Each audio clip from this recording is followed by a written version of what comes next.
So for those of you who weren't present on my stream the other day, you might not be aware that my headset snapped in my hand right at the start of stream. So I had to have it on my head, tied with the headband. Kind of looked like a Rambo thing, but obviously I couldn't keep it like that because unboxing my new headset. These are just £8 from Asda, so nothing fancy. I'd rather get cheap so that it's not wasting my money if they break again. Which, given the fact that these ones snapped, they might just do that. Kind of tricky to do this with one hand, but we will do our best.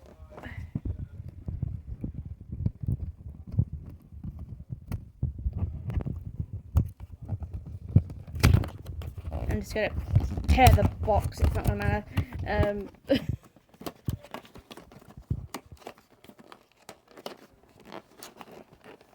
Right, they made this Lotus proof, I think. I think perhaps that they made this Lotus proof.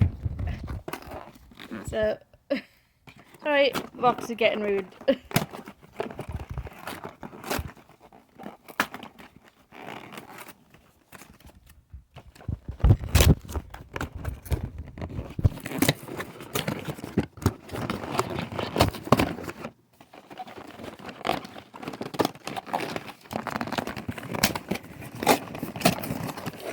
There we go. There's a headset and the wires in that little cover. Let's get the box carcass out the way because it's pretty much destroyed. Where's the bit that... I'll tear this bit as well. Not easy to do this with one hand.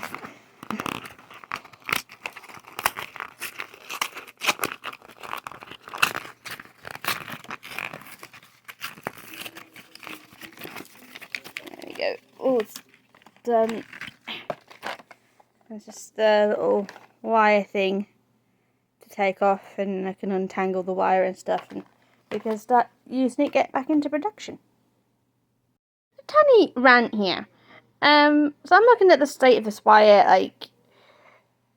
It appears like whoever packed this into the box at the manufacturer place decided to give the person who bought the item a little string puzzle, because it's not even neatly wrapped in the wire fastener. Hey guys, thank you so much for watching my little unboxing video there. I did intend to make those clips into shorts, but it ended up turning into a mini vlog. I thought I had to share over here what happened to my headset. I couldn't even sit on Discord in voice call with the headset the way it was. It was just very uncomfortable. The bit that snapped off, the larger section of the snapped headset kept digging into my head, so I couldn't keep it like that. It was actually giving me a headache wearing it. So thanks again for watching, and I will see you all in the next video. Bye bye.